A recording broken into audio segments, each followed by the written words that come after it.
هو فعلا سيس رولينز مصاب ولا هيضحك علينا تاني والفيجن يكمل كأن مفيش حاجة حصلت؟ فانا في الفيديو ده جاي اقولك على اللي باين قدامنا وليه التفكيك ده حصل بدري قوي كده. تمام، بص يا سيدي، تعالى كده من البداية وشوف. في عرض الرول اللي فات سيس رولينز كان مغرور قوي، والغرور كان عميق على الاخر. سيس كان شايف نفسه الافضل في العالم ومفيش حد يقدر عليه. قال انا مش محتاج حد خالص. رومان رينز كان محتاج الشيلد زمان.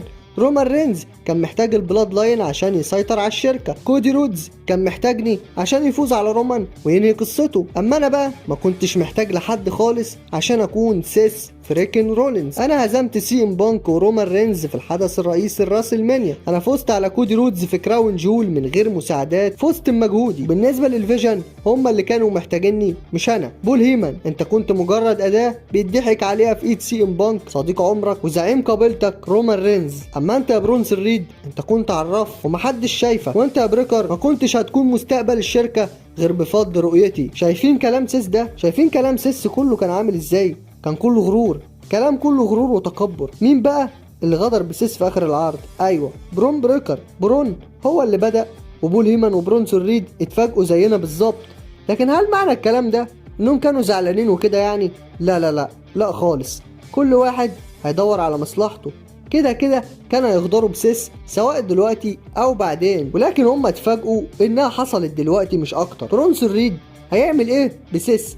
الواد اتلمع خلاص. وبول هيمان اكيد هيدور على المستقبل، وهو برون بريكر اللي هو اصلا بيحبه. وتحس كده اصلا ان بول هيمان ما كانش مهتم بسيس قد ما كان مهتم ببرون بريكر وبرونسون ريد، خصوصا في الايام اللي فاتت ديت. جميل، حلو الكلام ده. شايف انت بقى كل الهري ده ممكن اصلا يكون خدعة منهم كلهم. طب خدعة ليه؟ وليه يعملوا كده اساسا؟ بص قبل ما نقول خدعة ولا لا، في حتة مهمة جدا نسينها، وان سيس اصلا ممكن يكون مصاب زي ما الاشاعات كلها بتقول.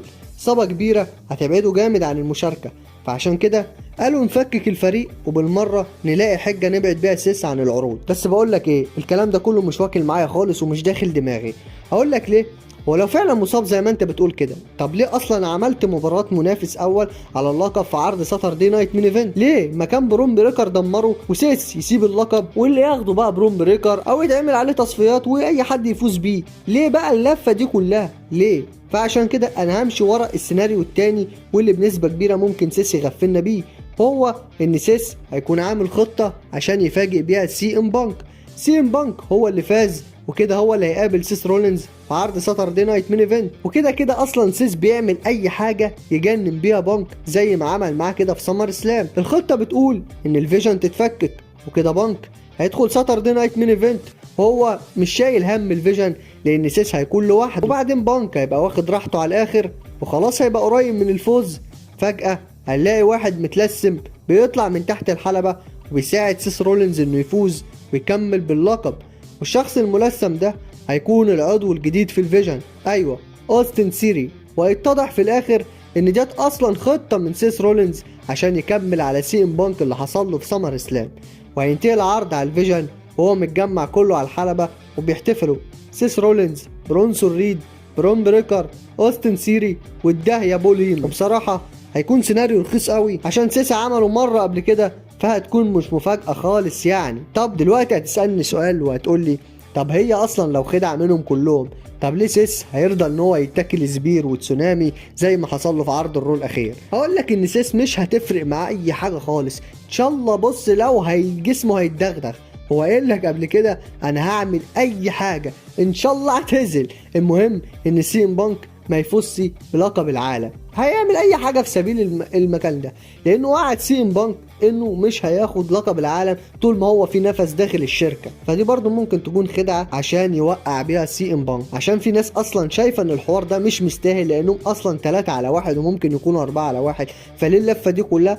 هقول لك ده سيس يعمل اي حاجه عشان سي ام بانك ما ياخدش اللحظه دي. طب لو هي مش خدعه، ايه اللي ممكن يمشي؟ قدامكش غير سكتين، يا اما سيس اصلا غدروا بيه وده سيناريو جديد وتريبل اتش فكك العصابه بدري وده هيكون اصلا ده الصح من الاول، ان اصلا الفريق ده ما ينفعش يكون مع بعضه من اول اصلا، او ممكن يكون التفكير التاني وانه خلاص كده سيس اتصاب وهيبعد عن العروض. فتعالى نمشي كده خطوه خطوه عشان نعرف ايه مصير بقيه السنه، وخصوصا الوور جيمز، بعد اصلا ما كنا متعشمين ان سيس رولينز وبرونسون ريد وبرون بريكر واوستن سيري واي عضو خامس معاهم هيقابلوا بقى اللمه التانيه اللي هي بتاعت رومان رينز وسي ام بانكو وكودي رودز واللمه دي كلها. فدلوقتي ايه بقى اللي هنمشي فيه الفتره اللي جايه؟ تعالى نتكلم على سيناريو ان سيس رولينز اتغدر بيه فعلا والعصابه اتفككت وسيس سليم ما فيهوش اي حاجه، مالوش غير حل واحد، انه يروح يدور على سي ام بانك ورومان رينز ويتحد معاهم. فهل ده اصلا منطقي؟ هل سي ام بانك هيوافق؟ هل رومان رينز هيوافق؟ اقول لك مستحيل، ما فيهاش منطق بربع جنيه خالص. ازاي اكتر اتنين بيكرهوا رومان رينز دلوقتي هيتحدوا معاه؟ يا جدع ده انت خدت منهم كل حاجه، ده انت مسكت رومان رينز، ساعدت كودي رودز عشان ينهي امبراطوريه رومان رينز في راس المنيا 40، فخسر كل حاجه وغاب. ولما رجع وبدا يسترجع قوته شويه، ده انت خسرته بول هيمن، خسرته الوايز مان بتاعه اللي هو كان اكتر حد بيثق فيه وهو بول هيمن. وتيجي على الناحيه الثانيه سيم بانك، ده انت عملت وشه جزامه، وفي كل العروض بتخسروا كل الفرص اللي سيم بانك كان بيعمله في درو ماكنتاير انت عملته في سيم بانك. فانت لا، ده صعب واشبه بالمستحيل اصلا انك تروح تدور على دول وتقول لهم انا هتحد معاكم قدام فريق اللي دمرني. فلا، مش منطقيه بصراحه. طب انت عندك ايه تاني تعمله للور جيمز لو الكلام ده ما حصلش؟ بص، هي خطه هتبقى ما بين الميد كارتر بقى مع بعض، الام اف تي ضد الوايت 6. ايوه دي ملهاش حل غير لو انت بقى مش هتعرف تعمل حبكه جديده للعروض اللي جايه. فانا شايف ان الحوار ده هيكون فكسان، لان الور جيمز دي بقت حاجه جميله جدا وبنستناها كل سنه، فلو بقت ما بين دول مش هيكون في شغل جامد زي اللي كان بيحصل السنتين اللي فاتوا او الثلاث سنين اللي فاتوا. فبقى تعالى نتكلم من السيناريو الثاني، ان لو سيس بقى خلاص مصاب وهو خارج الشركه فعلا والخطط كلها تتغير. ايه مصير الفيجن؟ هل دلوقتي برون بريكر جاهز انه يكون قائد الفريق على برونسون ريد اللي هما الاثنين اصلا دخلوا مع بعض، ولا هيكون في حاجه ثانيه؟ بص، هي ما تبانش غير كده ان هما الاثنين دول يكملوا مع بعض بس، ومعاهم بول هيمن لغايه اما واحد يغدر بالتاني لما يطمع في اللقب العالم، لان بنسبه كبيره واحد من الاثنين هيشيل لقب عالم قبل التاني. يا اما بقى تحط لهم قائد جديد. في اسامي كتير اتضحت واشهر اسم هو بروك ليزنر. طب تيجي تسال نفسك سؤال، هو بروك ليزنر ليه علاقه بالحوار ده كله؟ اكيد لان اصلا تدخل بروك ليزنر مع بول هيمن ديت اكيد وراها بلاوي، وان اصلا بروك ليزنر يسامح بول هيمن بالسهوله ديت فدي برضو اكيد وراها سر رجال، لان بروك ليزنر مش من النوع اصلا اللي يسامح حد بالسهوله ديت، خصوصا ان ده بول هيمن اللي كان وصالح رومان رينز اللي هو يعتبر من ألد اعداء بروك ليزنر داخل الشركه. تسال نفسك السؤال الثاني، هو بروك ليزنر محتاج للفيجن؟ لا، الراجل ده ما بيحتاجش لحد طول عمره غير بول هيمن، لان حته المايك فهو بيحتاج بول هيمن فيه، فهو ممكن انه يحتاج للفيجن عشان ياخد بول هيمن لصفه تاني. ممكن دي تكون الخدمه اللي اتفقوا عليها اصلا في السر ومحدش يعرف عليها. طب لو مش بروك ليزنر، مين يشيل الفريق ده دلوقتي في الوقت اللي احنا فيه ده لو هنمشي بالسيناريو ده؟ هل سي ام بانك ينفع؟ ده انت كده بتكون لعبت بدماغ الناس كلها، ده انت كده بتكون دمرت سيس حرفيا، ده انت تكون قتلته بالحياه يا جدع لو انت عملت كده. انت عارف معناها ايه ان سي ام بانك يبقى هو قائد الفيجن الجديد؟ الراجل اللي ممسوح بكرامته الارض من الفريق ده يبقى هو القائد بتاعهم.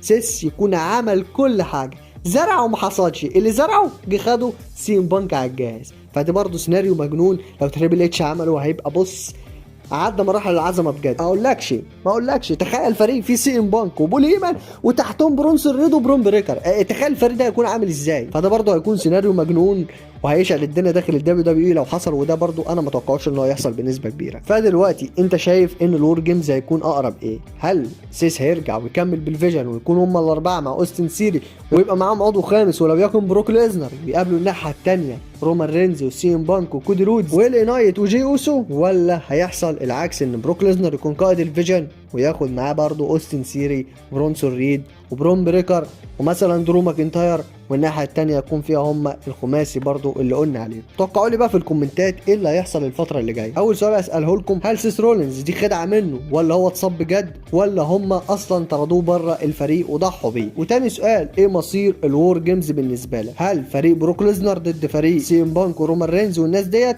ولا هيكون الفيجن عادي بقياده سيس رولينز قدام برضو الناس ديت؟ انت شايف ايه اللي ممكن يحصل الفتره اللي جايه؟ عشان نجاوب على الاسئله دي كلها اصلا لازم نستنى عرض ساتردي نايت مين ايفنت. وبس كده، ده كان كل حاجه تخص سيس رولينز واللي حصل معاه في عرض الرول الاخير.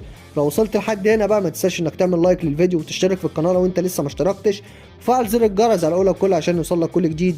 وبس كده خلص الكلام. واحلى سلام.